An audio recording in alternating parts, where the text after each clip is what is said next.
প্রিয় শিক্ষার্থী বন্ধুরা, চলে আসলাম নবম অধ্যায়ের সর্বশেষ পর্ব নিয়ে, পর্ব 4-এর আলোচনা নিয়ে।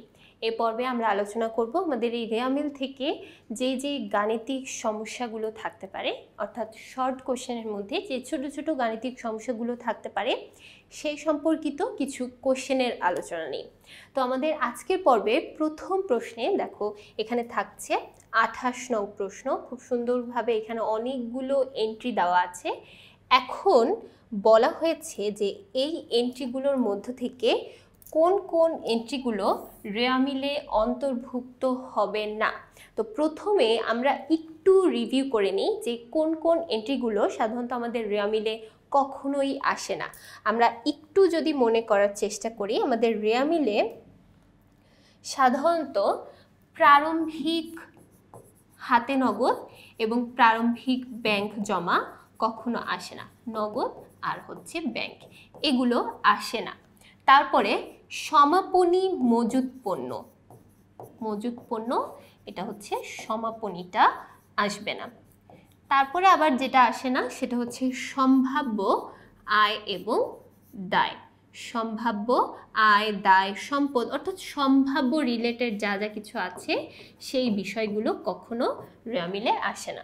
তাহলে প্রারম্ভিক নগদ আর ব্যাংক জমা আসবে না, সমাপনী মজুদ পণ্য আসবে না, আরেকটা হচ্ছে সম্ভাব্য রিলেটেড যদি কোনো সম্ভাব্য সম্পদ, দায় এরকম যদি কোনো কিছু থাকে সেগুলো কখনো আসবে না। তাহলে বুঝে ফেললাম। এখন আমরা চলে যাই আমাদের প্রশ্নের মধ্যে। দেখো এখানে যেই বিষয়গুলো দেওয়া আছে সেটা হচ্ছে, প্রথমে বলছে 2020 সালের 31 ডিসেম্বর তারিখে খতিয়ানের উদ্বৃত্ত ছিল, ক্রয়ের উদ্বৃত্ত ছিল 45,000, মূলধন ছিল 2 লক্ষ টাকা, ভূমি ও দালান কোঠা ছিল 2 লক্ষ টাকা।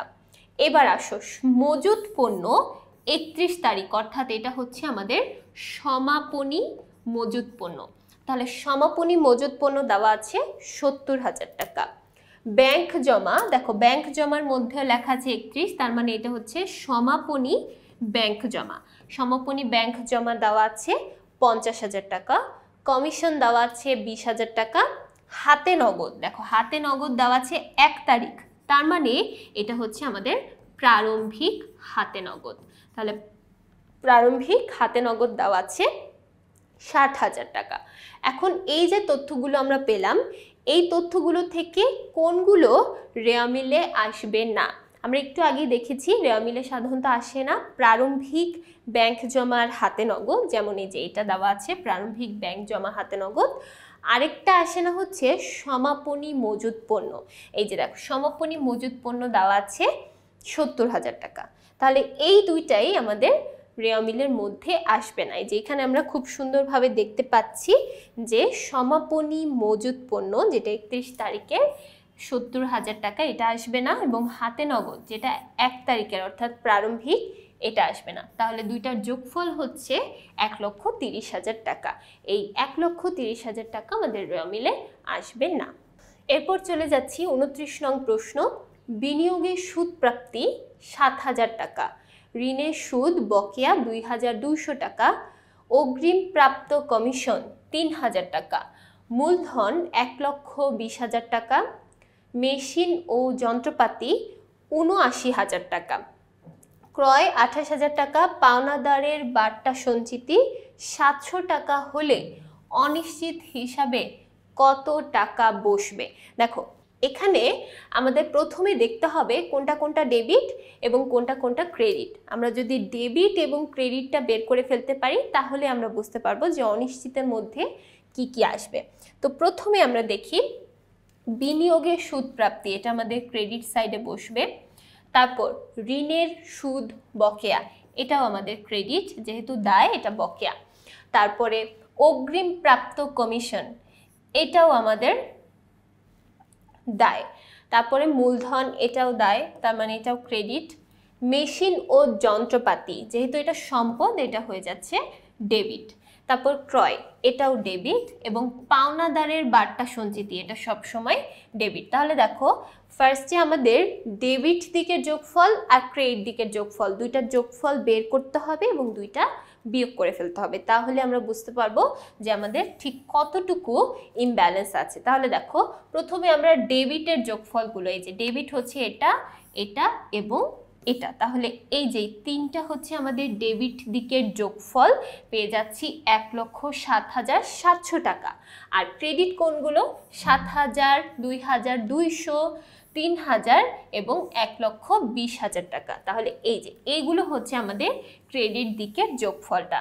তাহলে ডেবিট দিকের যোগফল থেকে ক্রেডিট দিকের যোগফলটা যদি আমরা বিয়োগ করি, এই যে দেখো 1,32,200, আমরা দেখেই বুঝতে পারছি যে ক্রেডিট দিকের যোগফলটাই বেশি, ক্রেডিট ব্যালেন্সটা বেশি, ডেবিট ব্যালেন্সটা কম।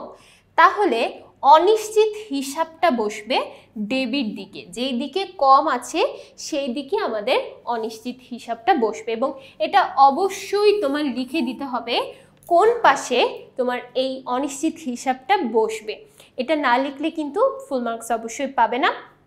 তাহলে ইমব্যালেন্সটা হচ্ছে ডেবিট সাইডে কম আছে, এবং কতটুকু টাকা কম আছে সেটা আমাদের লিখে দিতে হচ্ছে। তাহলে কম আছে 24,500 টাকা। আশা করছি সবাই বুঝতে পেরেছো। প্রথমে আমাদের ডেবিটটা বের করব, তারপর ক্রেডিটটা বের করব, অথবা চাইলে ক্রেডিটও আগে বের করতে পারো, কোনো সমস্যা নেই। তারপর দুইটা বিয়োগ করে দিলেই আমরা বুঝতে পারবো ঠিক কতটুকু আমাদের অনিশ্চিত হিসাব তৈরি হচ্ছে। এরপর চলে যাই 30 নম্বর প্রশ্ন। বলা হচ্ছে বিক্রিত পণ্যের ব্যয় 4 লাখ টাকা, সমাপনী মজুত পণ্য 20,000 টাকা, প্রারম্ভিক মজুত পণ্য 1,50,000 টাকা হলে ক্রয়ের পরিমাণ কত? দেখো আমরা কিন্তু একটা সূত্র জানি, আমরা জানি সমন্বিত ক্রয় নির্ণয় করার একটা সূত্র, সেটা হচ্ছে সমন্বিত ক্রয়, অথবা আমরা শুধু ক্রয়ও বলতে পারি। সমন্বিত ক্রয় সমান সমান প্রারম্ভিক মজুত পণ্য যোগ ক্রয়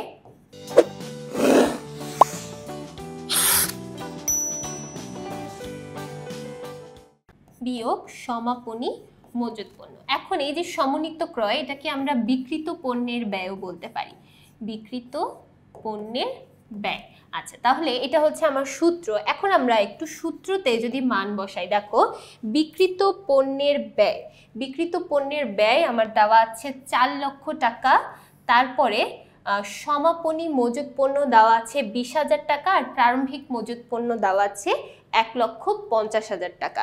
এই তিনটা মান এখন আমরা বসাবো। তাহলে দেখো বিক্রিত পণ্যের ব্যয় আমরা পেয়েছি 4 লক্ষ টাকা, তারপরে আমাদের প্রারম্ভিক মজুত পণ্য দেওয়া আছে 1,50,000 টাকা, আর প্রারম্ভিক মজুত পণ্য তাহলে 1,50,000 টাকা। ক্রয়ের পরিমাণ আমরা জানি না, এটাই আমরা বের করব, এবং সমাপনী মজুত পণ্য দেওয়া আছে 20,000 টাকা। তাহলে সমাপনী মজুত পণ্য 20,000 টাকা। এখন দেখো এই পুরো বিষয়টা ক্যালকুলেশন করলেই কিন্তু তুমি এই ক্রয়ের পরিমাণটা পেয়ে যাবে, ঠিক আছে? তাহলে এই 1,50,000 থেকে আগে যদি আমরা আমাদের 20,000 টাকা মাইনাস করি, তাহলে এখানে থাকছে কি 1,30,000 টাকা।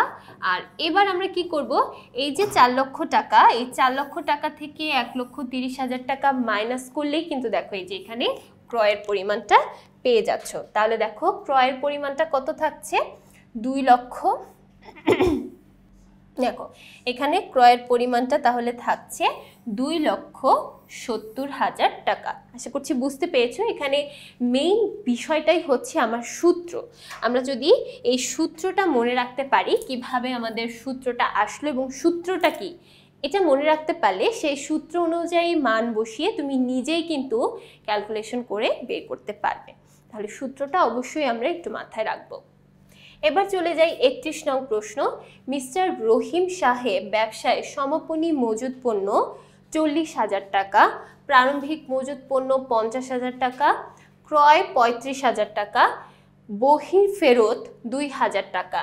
মিস্টার রহিমের প্রতিষ্ঠানে সমন্বিত ক্রয়ের পরিমাণ কত নির্ণয় করো। সমন্বিত ক্রয়, ঠিক একটু আগে কিন্তু আমরা এই সূত্রটা ব্যবহার করে অঙ্ক করেছি। তাহলে দেখো সমন্বিত ক্রয় সূত্রটা কি, প্রারম্ভিক মজুত পণ্য যোগ ক্রয় মাইনাস সমাপনী মজুত পণ্য।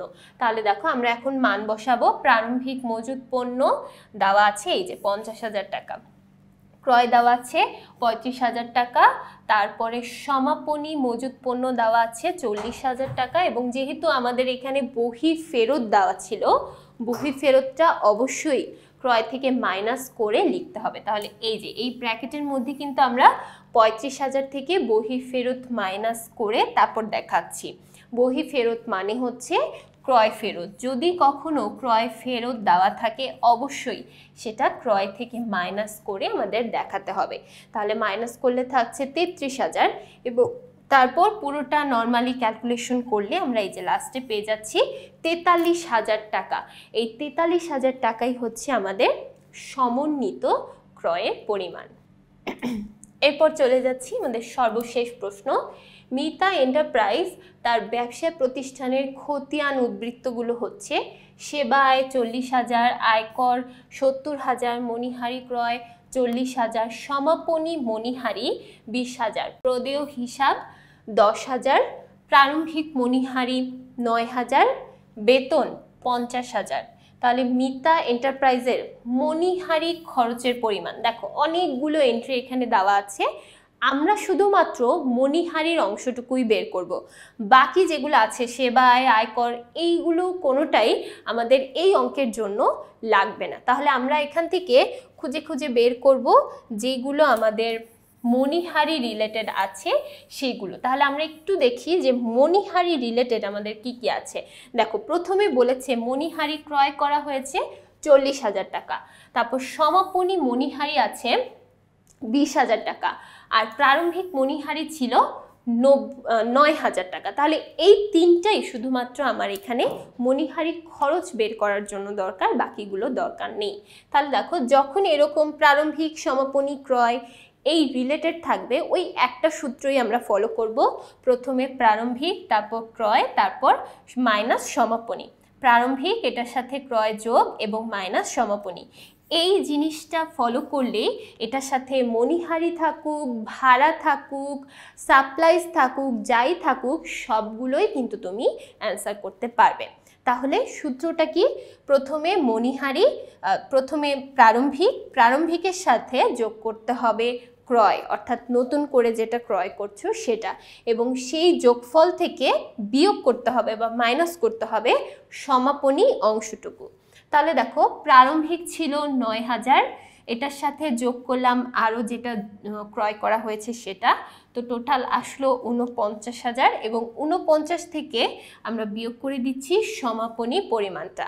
তাহলে আমাদের অ্যান্সারটা দাঁড়াচ্ছে 29,000 টাকা। এই 29,000 টাকাই হচ্ছে আমাদের টোটাল মণিহারি বাবদ খরচ। এই খরচটাই আমার সারা বছর ধরে হয়েছে। তাহলে এই ছিল আমাদের রেয়ামিল সম্পর্কিত কিছু গাণিতিক সমস্যা। আশা করছি প্রত্যেকটা সমস্যাই সবাই সমাধান করতে পেরেছো, সবাই ভালোভাবে বুঝতে পেরেছো। সো পরবর্তী পর্বগুলো দেখার জন্য সবাইকে আমন্ত্রণ জানাচ্ছি। সবাইকে ধন্যবাদ।